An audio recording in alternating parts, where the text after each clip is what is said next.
Hii ni Yanga TV, kipindi kinachokuletea matukio mbalimbali ya klabu ya michezo ya Young Africans na wadau wake. Kubwa zaidi, tutaangazia mchezo wa ligi kuu dhidi ya Mtibwa Sugar, pamoja na uongozi wa klabu ya Young Africans kumrejesha Abdulhamid Mollin katika benchi la ufundi la Young Africans. Huku pia Young Africans Sports Club ikiingia ushirikiano na M1 CAF katika kuendeleza mradi wa Yanga Soccer School.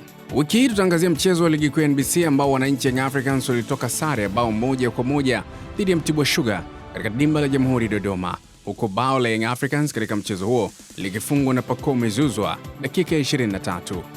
Profesa Pacome Zouzoua weka katika nafasi. Mudathir Yahya Abbas weka cross ndani kule, cheza goalkeeper.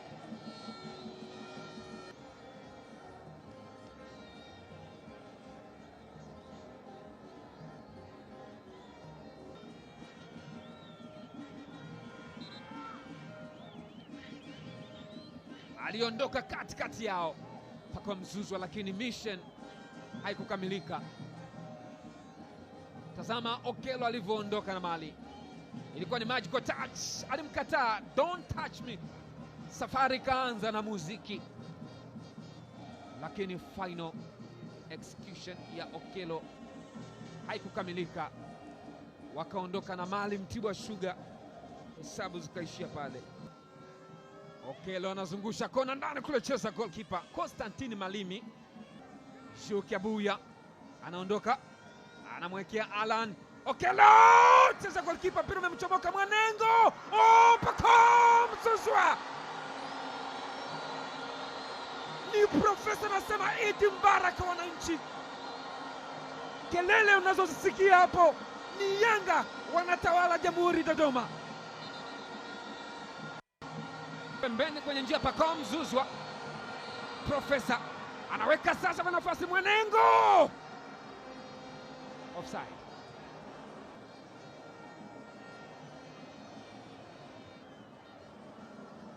Mwamuzi anasema ni offside.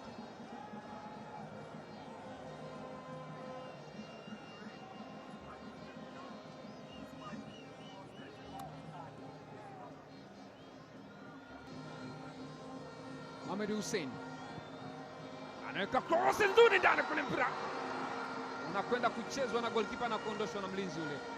Dafir alipita nayo, tazama namna ambavyo Dafir aligusa mpira ule, goalkeeper kateleza kwenye pressure. Sasa Toba control, Mwanengo alichokifanya ni kufanya high pressing. Tazama ile back pass ya Oscar.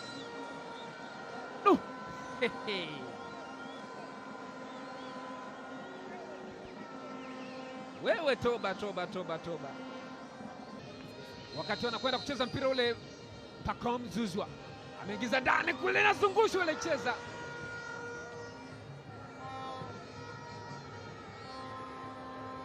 wamenusurika. Ni goal kick.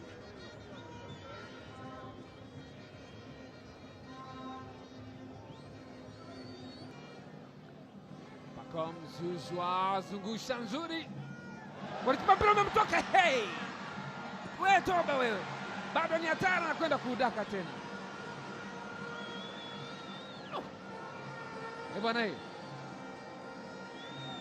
tazama kilichotokea, akaunyaka akaurudisha nyuma, akataka kuokota kambembe kama. Yanga pia imemrudisha aliyekuwa mkurugenzi wa ufundi Abdulhamid Mollin, huku safari hii akirejea katika kikosi hicho kama kocha msaidizi. Kwa upande mwingine, meneja wa habari na mawasiliano wa Young Africans Ali Kamwe amesema Pedro Goncalves ndiye aliyependekeza Mollin kujumuishwa ndani ya kikosi hicho. Ongezeko la Mollin ni ongezeko ambalo amelipendekeza mwenyewe kocha mkuu Pedro, na ameliomba hilo kwa sababu ya experience ya Mollin kwenye ligi na aina ya opponent ambao tunakutana nao, aina ya pitches. Tunaamini ni ongezeko ambalo limefanywa kitaalamu na itakuwa na mchango mkubwa kwenye kuisukuma timu yetu kwenda kutetea mataji ya ligi msimu huu. Wachezaji ambao hawapo kwenye timu za taifa wamepewa mapumziko mafupi kama siku 4 hivi, alafu baadaye watarejea kwenye uwanja wa mazoezi. Na kesho kutwa atakuwa ameshaingia Molin, kwa hiyo atakuja kufanya kikao pia na technical bench ambayo ipo na wasaidizi wengine waweze kutengeneza programu nzuri kwa ajili ya mechi zinazofuata za ligi. Ligi ni mwezi wa 4, tukiangalia ni kama siku chache tu mbele hapo ligi itaanza tena. Kwa hiyo tunaamini kwenye maboresho ambayo yamefanywa, maandalizi ambayo tutafanya baada ya break hii, Yanga itarudi kutoa vichapo. Nimeona kwenye ratiba timu ya kwanza ambayo itakuja kucheza na Yanga ni Prison.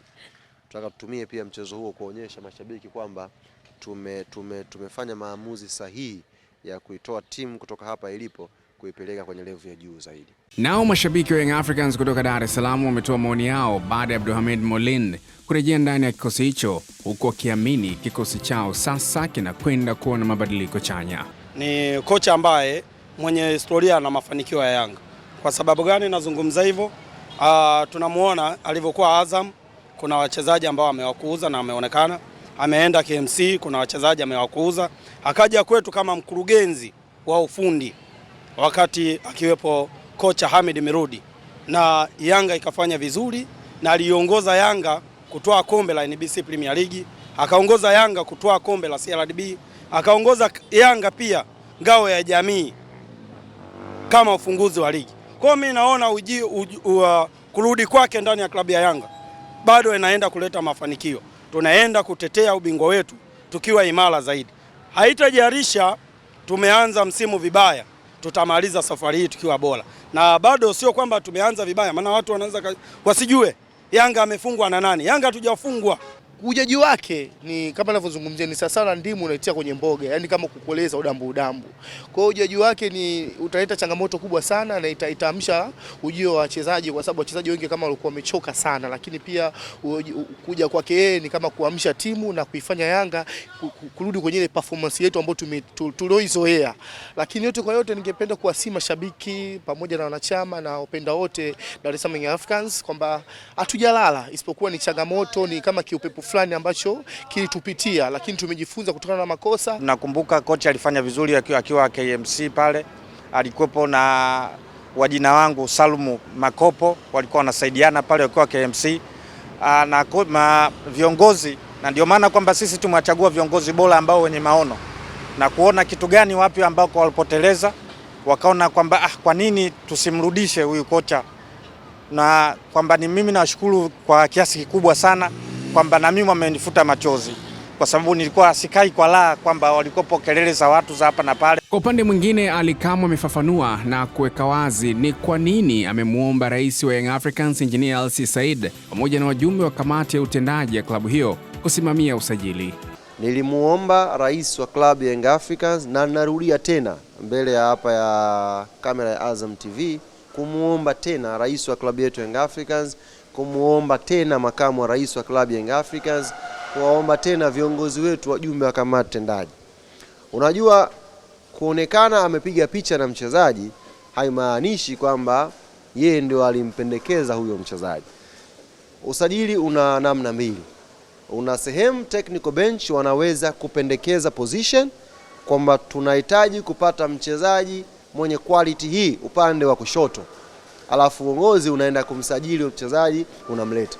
Namna ya pili ni technical bench unasema tunamtaka Ali Kamwe aje acheze nafasi. Ni vitu viwili tofauti, kupendekeza nafasi na kupendekeza mtu. Nilichosimamia mimi na nilichokiomba mimi Engineer Hersi Said na viongozi wenzake warudi kutuletea watu. Basi watu, yani watu washuke. Basi ni hicho tu. Na sijafuta kauli yangu, na naendelea kumuomba rais wa klabu yangu, rudi mzigoni, lete watu. Hata players tuliosajili ni wachezaji wazuri kweli kweli. Changamoto ni moja tu hapo, environment. Unajua, engineer akienda kusajili mchezaji, mtu akakutana naye physical, ana detail nyingi za environment yetu ambayo inaweza kumsaidia huyo mchezaji aweze kushiriki. Yani ana detail nyingi kwamba huyu anaweza kuwa na mafanikio makubwa. Anaweza kuwa mzuri akiwa anacheza ligi fulani na akaweza kuwa mzuri kucheza ligi ya Tanzania, kwa sababu anajua environment nyingi za Tanzania. Na hiyo ndio direction ambayo mimi niliomba kwa engineer. Ukienda straight mtu kamfata, maana yake unajua vitu gani vya kuconsider. Kwa hiyo watu waelewe hapo, kupendekeza mtu na kupendekeza nafasi ni elimu ndogo kwenye football.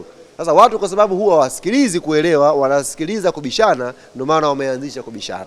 Lakini nilichokilenga ni technical bench waendelee kupendekeza position, viongozi walete watu.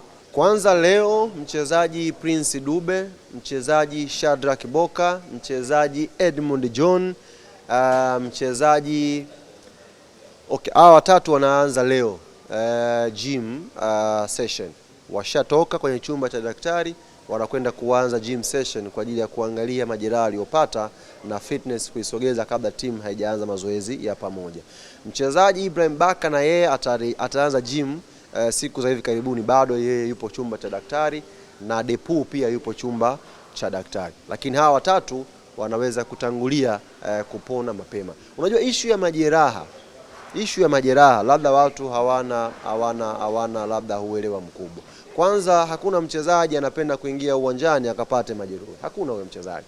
Lakini namba mbili, hata taasisi hizi tunafanya kila linalowezekana mchezaji asipate majeruhi uwanjani. Sasa jeraha sometimes anaweza kutengeneza mchezaji kwa kugongana mwenzie kiwanjani, kutengeneza mchezaji mazingira yako mengi kupata injury. Kwa hiyo hatuombei itokee, na kama club tunafanya jitihada kubwa kwenye matibabu yao yaweze kuwa matibabu ya haraka, waweze kurudi kiwanjani. Naam, Yanga nayo imeendelea kujiimarisha katika mradi wake wa Yanga Soccer School mara baada ya wiki hii kuingia ushirikiano na kampuni ya Amwani Cave katika kuendeleza na kukuza vipaji vya vijana, huku katika ushirikiano huo wakija na mashindano ambayo yatafanyika Machi 28 katika kituo cha TFF Kigamboni. Sisi tunayo furaha kubwa sana kaka yetu Leo Mendes kwa uamuzi wenu kama M1. Tunajua yake mlikuwa mnaweza kufanya mambo mengi kama taasisi, lakini mkasema mnalo jukumu pia la kutazama mchezo wa mpira miguu, kuwatazama Watanzania ambao wanao watoto ni vipaji lakini hawana uwezo wa kuwaleta Yanga Soccer School, mkaja kushirikiana sisi. Kwa nichukue fursa hii kuambia ndugu zangu waandishi wa habari, M1 Coffee Limited rasmi sasa ni partners wa club ya Young African Sports Club kupitia project ya Yanga Soccer School. Partnership hii ikoje? Nini wamekileta M1 Young African Sports Club kupitia project ya Yanga Soccer School? Dhamira yao nini, wanakiona baada ya miaka michache? Nini kimewasukuma kuja kushirikiana na klabu ya Young Africans kwenye project hii? Tutampa fursa kaka yetu Leo Mendes kuja kuzungumza, na naamini atakuwa na majibu ya baadhi ya maswali ambayo pia mko nayo. Lakini kwa upande wetu sisi tunamshukuru sana Leo Mendes wa kampuni yake M1 Coffee Limited kuja kushirikiana na klabu yetu Young Africans, na wamekuja kwa lengo la kusaidia vijana wa Kitanzania.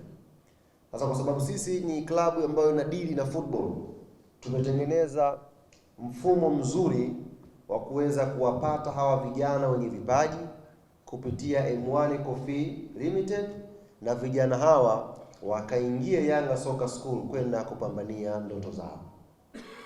Mfumo huu ni mfumo wa namna gani ambao tumeutengeneza sisi kama Yanga kushirikiana na M1 Coffee Limited? Tumeandaa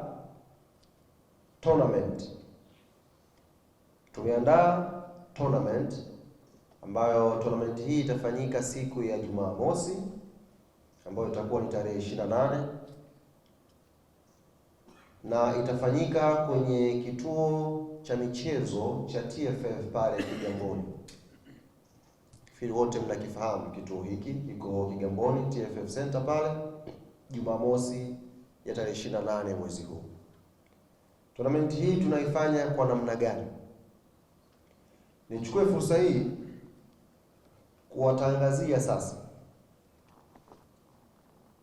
ndugu zetu, jamaa na marafiki ambao kwa jitihada zao binafsi kupitia mitaa mbalimbali ambayo wanatoka walitengeneza vituo, walitengeneza academies ambao vijana baada ya kumaliza muda wao wa kusoma wanakuja kujiunga kwenye hivyo vituo kwa ajili ya kucheza.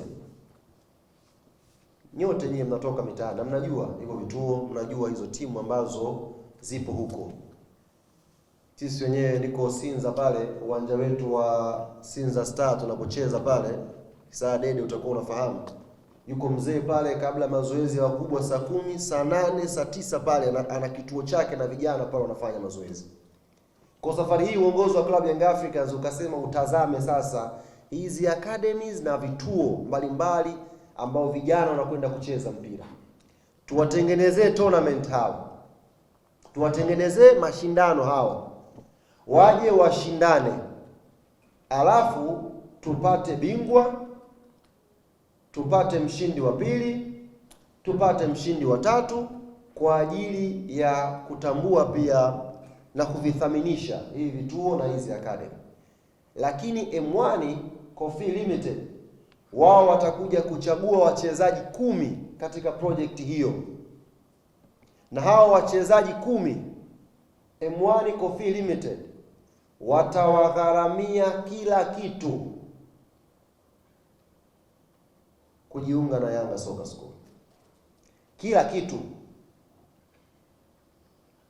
Kila kitu M1 Coffee Limited watahigharamia kuhakikisha hao vijana 10 ambao ndio tutajiridhisha na timu yetu ya wataalamu ndio the best katika hiyo tournament watajiunga na Yanga Soccer School. Kwa upande wa mkurugenzi wa M1 Keith, naye amesema wanayo furaha kubwa kufanya kazi na klabu ya Young Africans katika zoezi zima la mradi wa Yanga Soccer School. Na sisi kwa kuanzia, mimi binafsi ni mdau mkubwa wa michezo, hususan mpira wa miguu. Kwa hiyo tukawa tumeuiwa tulivyoona hii project ya Yanga Soccer School.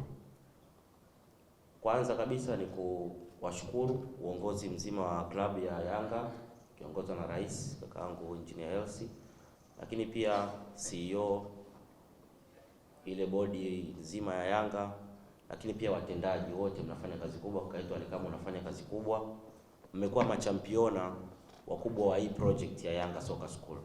Na sisi ambao kama wadau ambao wa mpira wa miguu tunapopenda kuona mpira wa miguu hususan katika nchi yetu ya Tanzania unakuwa kwa ukubwa, project kama hii hatuwezi tukawaachia Young Africans peke yao waendelee kubeba jukumu kama hili. Kwa sisi tunakuja kusimama kama wadau tuweze kuwasupport. Lakini tuweze kuwasupport kwenye engo gani? Ndio tukaja na huu mfumo wa kwamba tuweze kuwalipia kila kitu vijana 10 watakaopatikana baada ya utaratibu aliotoa kakaangu Alikamwe hapa. Tutaenda kufanya tournament siku ya Jumamosi. Zile academy na vituo vyote ambavyo wanaamini wanakuza vipaji vya vijana hawa walioko mtaani waweze kuwasajili na waweze hawa vijana waweze kutokea siku ya Jumamosi, ichezo hiyo tournament, waweze kupatikana vijana clean 10. Sisi kama M1 tutaenda kuwalipia na kugharamia gharama zote kwa muda wa mwaka mzima watakaokuwa Yanga Soccer School. Na tunaamini kwenye hawa vijana 10 baadaye watakuwa zaidi na tunaweza tukapata mastaa mbalimbali. Lakini kwa nini tumeamua kujishirikisha na Yanga Soccer School? Ni project ambayo ina sustainability kubwa kwenye muendelezo mkubwa wa mpira wa miguu hususan katika nchi yetu ya Tanzania. Tumewahi kuona tunafika kwenye michuano mbalimbali kama AFCON, lakini naamini kupitia hii kwanza tutaweza kutengeneza wachezaji ambao watakuwa wanautambua vizuri na wana elimu thabiti ya mpira wa miguu, kwa sababu ukiwa na kipaji tu peke yake haiwezi kukufanya ukawa mchezaji bora. Unahitaji vitu vingine ambazo hizi elements tutaenda kuzipata kwenye Yanga Soccer School. Mfano kwenye masuala ya behavior, kwenye masuala ya fitness, lakini tunazungumzia nutrition, namna gani mchezaji yale atajiweka atakuwa fit, lakini zaidi elimu zile technical na tactic na technical factors za kumweka mchezaji akawa fit. Manake hii itamsaidia, ni elimu ambayo unaweza kuona ni ndogo lakini ina mchango mkubwa kuendelezesha kipaji cha huyu mchezaji. Na baadaye tukaja baada ya miaka 5-10 kuwa na kikosi ambacho kitakuwa kinaogopeka katika bara letu la Afrika. Lakini zaidi kuiweka nchi yetu ya Tanzania katika ramani. serikali imepambana kwa jitihada zake, wanazidi kujenga hivi viwanja. Tunaona AFCON inaenda kuwa hosted mwakani na Tanzania, lakini kupitia Yanga Soccer School sisi kama M1 tumeiona vision ya Yanga, ndio maana tumeunga mkono. Naye mkurugenzi wa masoko, wanachama na mashabiki Ibrahim Samuel amempongeza mkurugenzi wa M1 CAF kwa kuingia katika ushirikiano huo, huku Ibrahim Samuel akiahidi kutoa ushirikiano wa bega kwa bega na kampuni hiyo. Kwanza kabisa tunamshukuru sana mkurugenzi wa kampuni ya M1 Limited kwa utayari wake wa kuamua kufanya mashirikiano na taasisi yetu ya Young Africans ambayo kwenye eneo la kimichezo inabaki kuwa namba moja na sehemu salama zaidi ya kuwekeza. Sisi kama idara ya masoko tutahakikisha jukumu letu namba moja, mshirika wetu huyu kwenye project yetu ya Soccer School ya kuinua vijana, tutahakikisha kwamba thamani yake ya kuwekeza Young Africans inapanda kwenye eneo lake la kibiashara, na hii itaendelea kuwa ni kivutio kwa washirika wengine ambao watataka kuja kushirikiana pamoja nasi. Na kupitia idara ya masoko tutahakikisha pia M1 Limited ambao ni wazalishaji na waandaaji, yani wanailima kahawa, wanaizalisha, wanaiproduce, wanaifanyia mpaka production na inakuja kutumika. Sasa wanachama wa Young Africans na wapenzi wetu wote tutahakikisha kuwa wanaanza kutumia bidhaa hizi ili kufanya ongezeko la thamani la M1 kuja kuwekeza ndani ya klabu yetu. Kwa hiyo hii ni sehemu salama zaidi. Mkurugenzi Leo, tunakuhakikishia hilo, utakuwa sehemu salama na thamani yake utaanza kuiona kuanzia hii leo. Tutahakikisha tuna push product zako na kuhakikisha kwamba kile ambacho umekiwekeza kwenye project hii basi kinapandisha thamani ya biashara yako na inakuwa ni sehemu salama zaidi, na kumanage mahusiano kati ya taasisi yako na taasisi ya Young Africans kama idara ya masoko, na iwe kivutio na wewe kuweza kuona maeneo mengine ambayo tunaweza tukashirikiana ndani ya taasisi yetu katika ukuaji wa sekta ya michezo nchini. Naam, hii ndiyo Yanga, timu ya wananchi, na mwekezaji ni mwananchi mwenyewe.